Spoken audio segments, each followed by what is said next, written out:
नमस्कार दोस्तों, स्वागत है आपका स्टडी फॉर सिविल सर्विसेज में। वीडियो को पूरा देखिए। कोई भी आपका फीडबैक है, कोई सजेशन है, तुरंत वीडियो में कमेंट करके जरूर बताइए। अच्छा लगे तो वीडियो लाइक जरूर कर लीजिए और ऐसे वीडियो लगातार फ्री में पाने के लिए चैनल को तुरंत सब्सक्राइब कर लीजिए और बेल आइकन को जरूर टैप कर लीजिए ताकि आगे भी सारे वीडियो आपको मिलते रहे। यूट्यूब में फॉलो करते हैं तो प्लीज ये वाला फ्री टेलीग्राम चैनल जरूर ज्वाइन कर लीजिएगा। सारे नोटिफिकेशन, सारे अपडेट यहीं पे आते हैं, ध्यान रखिएगा। स्टडी फॉर सिविल सर्विसेज का कोई भी पेड ग्रुप अगर आपको ज्वाइन करना है तो सिर्फ 856480530969606089786445 यही नंबर है हमारे, सिर्फ जहां पे कॉल या व्हाट्सएप कर सकते हैं।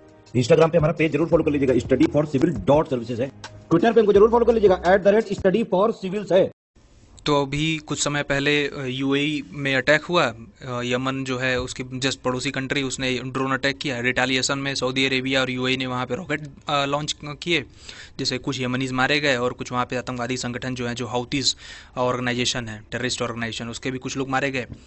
और इन सारी चीज़ों में 2 इंडियंस की भी मौत हुई। इस वीडियो में हम एक पूरा ओवरव्यू लेंगे मिडिल ईस्ट का, इन पर्सपेक्टिव ऑफ इंडिया, कि ये देखेंगे कि इंडिया के लिए क्यों इंपॉर्टेंट है ये पूरा मिडिल ईस्ट वाला रीजन, और ख़ास करके ये जो पर्सियन गल्फ वाला रीजन है वो, और क्या क्या प्रॉब्लम्स इंडिया फेस करता है इन कंट्री से इंगेजमेंट करते वक्त। ये हमारे एग्जाम पॉइंट ऑफ व्यू से बहुत इंपॉर्टेंट हो जाता है, खास करके जब आप मेंस आंसर राइटिंग करते हैं तो उसमें ये पॉइंट्स अगर आप लिखते हैं तो आपको अच्छे नंबर मिलने के चांसेस हैं। आइए शुरू करते हैं इस वीडियो को। तो सबसे पहले ये कटआउट है पेपर का, इसमें लिखा हुआ है oil hits 7-year high as Houthi attack on UAE rattles region tension. मतलब ऑयल का प्राइस बढ़ गया केवल एक अटैक से। बहुत ही बड़ी बात होती है अगर $1 भी प्राइस बढ़ता है, समझिए $1 प्रति बैरल भी प्राइस बढ़ता है, और इंडिया जैसी कंट्री जो 80% अपना ऑयल ये इंपोर्ट करती है और करीब 50% ऑयल अपना मिडिल ईस्ट से इंपोर्ट करती है, तो कितना हैवी बर्डन पड़ता होगा, बिलियंस ऑफ डॉलर्स का हैवी बर्डन पड़ जाता होगा अगर $1 भी प्राइस इंक्रीज हो गया तो। ये लिखा हुआ है इसमें। 2 इंडियन भी मारे गए जो अबू धाबी में ड्रोन अटैक हुआ था, जो यमन के द्वारा, हाउतीज द्वारा किया गया था। तो देखिए, वीडियो को आगे बढ़ाने से पहले मैं कुछ मैप डिस्कशन आपके साथ करना चाहता हूँ, जिससे आपको इस टॉपिक को समझने में आसानी हो जाएगी और आपकी कंसेप्चुअल क्लियरिटी और अच्छी हो जाएगी। ये देखिए, जो पूरा ये एरिया है ना, ये मिडिल ईस्ट का है। अब इसमें ये सारी कंट्रीज आती हैं। यहाँ से आप काउंट करिए, ईरान, इराक, फिर यहाँ पे कुवैत हो गया, यूएई, कतर, बहरैन, ओमान, ये पूरा गल्फ कोऑपरेशन काउंसिल का जो कंट्रीज़ हैं ये, और इंक्लूडिंग यमन, ये सारे कंट्रीज़ मिडिल ईस्ट में आते हैं। ठीक है, फिर इधर आप चले जाइए, ये इजिप्ट वगैरह, ये सब भी मिडिल ईस्ट में आते हैं। अब इसमें ये देखिए, ये जो एक रीजन है पर्सियन गल्फ, यहाँ पे आप देख रहे हैं, इसको बॉर्डर करते हुए कंट्री जो हैं वो ईरान है, इराक है, कुवैत है, यूएई है, कतर है, बहरीन है, और ओमान भी है, क्योंकि ओमान का एक छोटा सा पार्ट यहाँ पे टच करता है। ये है रेड सी, यहाँ पे आपको पता है स्वेज कैनाल है, ये स्वेज कैनाल मेडिटेरेनियन सी को कनेक्ट करता है रेड सी से। और यहाँ पे ये स्ट्रेट ऑफ हॉर्मुज है, ये एरिया स्ट्रेट ऑफ हॉर्मुज है। और ये गल्फ ऑफ एडन है, ये नीचे ओमान के पास, ये यमन के पास, ये जो यमन देख रहे हैं ना, यहाँ पे जो ये है गल्फ ऑफ एडन है। और ये कौन सा गल्फ है आप मुझे कमेंट बॉक्स में बताइए, ठीक है। अब इस रीजन की इंपॉर्टेंस क्या है हमारे लिए, देखिए, टोटल पर्सियन गल्फ की मैं बात करूँ तो 8 कंट्रीज़ हैं इसमें मैंने बताया था अभी आपको, Iran, Iraq, Kuwait, Saudi Arabia, Qatar, Bahrain, UAE, ठीक है, और ओमान भी है। अब ये जो पर्सियन गल्फ वाली कंट्रीज़ है ना, ये इतनी कंट्रीज़, ये इनके पास ही दुनिया का 50% ऑयल रिजर्व है। सोचिए, दुनिया का जितना भी ऑयल रिजर्व है, केवल ये 50 कंट्रीज, केवल ये इतनी कंट्री, 8 कंट्री कंट्रोल करती हैं 50% उसका। अब इंपॉर्टेंस क्यों है इंडिया के लिए, देखिए, इंडिया 80% अपना क्रूड ऑयल इंपोर्ट करता है, आपको पता है। तो जो इंडिया का टोटल इंपोर्ट है, उसका 53% ऑयल वो केवल इन्हीं रीजन से इंपोर्ट करता है, पर्सियन गल्फ से। और उसमें भी सबसे बड़ा इंपोर्टर जो है जिससे इंडिया इंपोर्ट करता है वो है ईरान। ईरान है या इराक है, आप बताइए कमेंट में। और 40% जो नेचुरल गैस है वो भी इंडिया यहीं से इंपोर्ट करता है।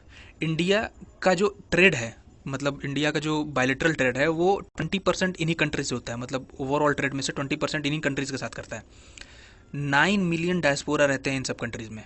आपको पता है बहुत से लेबरर्स वगैरह जाते हैं हमारी कंट्री से टू अर्न वेजेस वगैरह, जहाँ यहाँ पे कंट्रीज़ में उनको जॉब नहीं मिलती, इसलिए मिडिल ईस्ट में जाते हैं और वहाँ पे वो कुछ पैसे भेजते हैं डिविडेंड के रूप में, रेमिटेंस के रूप में। तो 9 मिलियन डायस्पोरा हैं और वो करीब कंट्रीब्यूट करते हैं $50 बिलियन पर ईयर। आप समझ रहे हैं, $50 बिलियन बहुत बड़ा अमाउंट होता है। मतलब ये, अभी मैं श्रीलंका की बात बताऊँ, श्रीलंका के फॉरेक्स रिजर्व में 2.8 बिलियन बचा हुआ है। तो 2.8 बिलियन उस कंट्री का फॉरेक्स रिजर्व है भी इस समय, और 50 बिलियन केवल हमारे डायस्पोरा हमको हर साल भेज देते हैं। स्ट्रेटेजिक पार्टनरशिप है हमारी ईरान से, यूएई से, सऊदी अरेबिया से, ओमान से। बहुत से प्रोजेक्ट हमारे यहाँ पे डेवलप कर रहे हैं ये। जैसे ईरान के साथ हम चाबहार पोर्ट डेवलप कर रहे हैं। यूएई और सऊदी अरेबिया, यूएई की जो कंपनी है एडनॉक और अरामको जो सऊदी अरेबिया की कंपनी है, ये मिलके रत्नागिरी ऑयल रिफाइनरी डेवलप कर रहे थे, उस पर भी अभी बात चल रही है।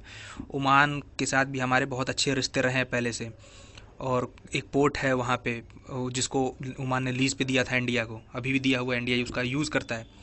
तो ये सब रीजंस हैं जिसकी वजह से ये कंट्रीज़ जो हैं मिडिल ईस्ट की, और खास करके उसमें भी पर्सियन गल्फ की, बहुत इंपॉर्टेंट है इंडिया के लिए। अब चैलेंजेस क्या हैं इन कंट्रीज़ में जो इंडिया को डे टू डे फेस करने पड़ते हैं अपनी फॉरेन पॉलिसी में इन कंट्रीज़ को लेके? देखिए, चैलेंजेस में सबसे बड़ा एक चैलेंजेस है जो प्रोटेक्शनिस्ट पॉलिसी है इन सारी कंट्रीज़ की। अब ये जो गल्फ़ कोऑपरेशन काउंसिल है ना, जिसके बारे में मैं पहले डिस्कस कर रहा था, इसमें 6 कंट्रीज़ हैं और इसका हेडक्वार्टर रियाद में है, सऊदी अरेबिया में। और एक ऑर्गेनाइजेशन और है जिसके बारे में आपने सुना होगा, ओपेक जिसको बोलते हैं, organisation of petroleum exporting countries.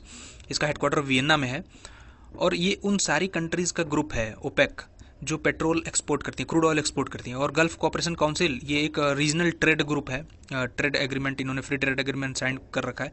तो ये प्रोटेक्शनिस्ट पॉलिसी लेके चलते हैं। मतलब कि अगर इंडिया कल को चाहे कि कोई भी अपना एक्सपोर्ट करे किसी सामान का, तो यहाँ पे ये उसको एक्सेप्ट नहीं करेंगे उस कंडीशन में जब उनको वही सामान इन कंट्रीज से मिल रहा होगा, तो ये इन कंट्रीज़ को फेवर करेंगे। तो ये एक उनकी प्रोटेक्शनिस्ट पॉलिसी होती है जिसकी वजह से इंडिया को अपने एक्सपोर्ट वगैरह करने में दिक्कत आते हैं।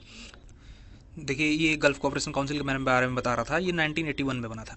ठीक है, बाकी इन्फॉर्मेशन मैंने आपको बता दी है। दूसरा रीज़न जो है, ये मिडिल ईस्ट जो है ना, आपने सुना होगा हमेशा यहाँ पे कुछ ना कुछ विवाद चलता ही रहता है। टेररिज्म को कभी ले गए, कभी किसी ऑर्गेनाइजेशन ने किसी ऑर्गेनाइजेशन के ऊपर अटैक कर दिया, कभी किसी कंट्री ने किसी के ऊपर अटैक कर दिया। तो ये वार टॉर्न एरिया है। मतलब यहाँ पे ये अनस्टेबल एरिया है बहुत ही ज़्यादा। यहाँ स्टेबिलिटी नाम पे कभी साल भर में या 2 साल में कभी एक बार आपको सुनने को मिल गया कि कभी कोई कंट्री पीस डील साइन करी है। जैसे अभी पिछले साल इजराइल ने साइन किया था यूएई से, अब्राहम अकॉर्ड वगैरह साइन हुआ था। तो ये सब पीस डील वगैरह साइन हुई थी। ये इंस्टांसेस बहुत कम देखने को मिलता है। कभी इजराइल अटैक करेगा पैलेस्तीन में, पैलेस्तीन अटैक करेगा वहाँ पे। अभी यमन ने अटैक किया यूएई पे, यूएई और सऊदी अरेबिया ने मिलकर अटैक किया यमन पे। तो ये सब चीज़ें चलती रहती हैं जिसकी वजह से बहुत ही अनस्टेबल एरिया माना जाता है। तो इंडिया अगर कभी कोई इंफ्रास्ट्रक्चर डेवलपमेंट की बात सोचे भी इन सब कंट्रीज़ में, तो एक बात इस बात को सोच के पीछे हट जाता है, क्योंकि उसकी कोई गारंटी नहीं कि कितना रिटर्न आपको मिलेगा उससे और कितनी प्रॉफिट आप कमा पाएंगे अगर कोई इंफ्रास्ट्रक्चर इनिशिएटिव लेते हैं आप इन सब रीजन्स में। चाबहार पोर्ट के बारे में पता ही है, वहाँ पे भी इंडिया कई सालों से कोशिश कर रहा है, लेकिन अभी तक वो पूरी तरीके से कम्प्लीटली ऑर्गेनाइज नहीं हो पाया है, चालू नहीं हो पाया है। फिर एक तीसरा रीज़न है जो चाइनीज़ इन्फ्लुएंस है। मिडिल ईस्ट में देखिए चाइनीज़ इन्फ्लुएंस बहुत ज़्यादा है। जैसे हम ऑयल इंपोर्ट करते हैं अपना मैक्सिमम, उसी तरह चाइना भी इंपोर्ट करता है। तो चाइना कभी नहीं चाहेगा कि ये सब कंट्रीज़ जो हैं मिडिल ईस्ट वाली, जो ह्यूज ऑयल रिजर्व है जिनके पास, ये उसकी मुट्ठी से निकल जाए। तो अभी कुछ दिनों पहले एक इनिशिएटिव लिया था चाइना ने, जिसमें उसने $400 बिलियन का फाइनेंशियल असिस्टेंस देने की बात करी थी ईरान को इन कमिंग ईयर्स। तो 400 बिलियन बहुत बड़ा अमाउंट होता है। अगर वो ईरान को देने लगे और फिर बाद में ईरान से कहे कि भाई तुमको चाबहार पोर्ट में डेवलपमेंट में रुकावट डालनी है, या तुम्हें कुछ ऐसा काम करना है जिससे इंडिया का ट्रेड वगैरह फ्लोराइज ना हो पाए इस मिडिल ईस्टर्न एरिया में, तो ईरान करेगा, क्योंकि सैंक्शंस की मार पड़ी हुई है उसको यूएसए से, यूएन से। और ईरान की इकॉनमी भी इस समय बहुत ही ख़राब कंडीशन में चल रही है। तो चाइना अगर इतना बड़ा लोन उसको ग्रांट करता है तो ऑब्वियसली उसके फेवर में जो वो कहेगा ईरान को करना पड़ेगा। तो एक रीज़न ये है। दूसरा, डेमोक्रेसी नाम की चीज़ नहीं है इन सब कंट्रीज़ में। हमारी कंट्री में डेमोक्रेसी है। अगर हमारी कंट्री में कोई कंट्री आती है और अपना इन्वेस्टमेंट करती है, कोई इंफ्रास्ट्रक्चर वगैरह डेवलप करती है, कोई प्लांट वगैरह लगाती है और उसको कभी फ्यूचर में घाटा होता है, तो वो हमारे सुप्रीम कोर्ट में जाके जस्टिस मांग सकती है। कई बार ऐसा हुआ भी है कि सुप्रीम कोर्ट ने अपनी कंट्री के फेवर में ना जजमेंट दे के बाहर की कंट्रीज़ और वहाँ की कंपनियों के फेवर में जजमेंट दी है, जिसमें इंडियन गवर्नमेंट को काफ़ी ह्यूज अमाउंट पे करना पड़ा है। तो ऐसी कंडीशन इन सारी कंट्रीज़ में है नहीं। यहाँ पे अथॉरिटेरियन गवर्नमेंट है और वो जैसे चाहती है वैसे वहाँ का सिस्टम काम करता है। कल को आपका कोई प्रोजेक्ट यहाँ पे फेल हो गया तो उसकी कोई गारंटी नहीं है कि वहाँ की गवर्नमेंट आपको कितना हेल्प कर पाएगी। और वॉर टॉर्न एरिया है तो उसके बारे में मैंने बताया है कि कल को अगर आप यहाँ पे कोई प्लांट लगाते हैं और पता चला यमन वालों ने यहाँ पे मिसाइल दाग दिया और आपका पूरा इन्वेस्टमेंट चला गया, सऊदी अरेबिया तो अपने हाथ खड़े कर लेगा कि भैया हम कुछ नहीं कर सकते। और ऐसा मैकेनिज्म भी नहीं है WTO में दिया हुआ कि इन सब कंट्री से फोर्सिबली आप कुछ अपना रिपेमेंट वापस ले सकें।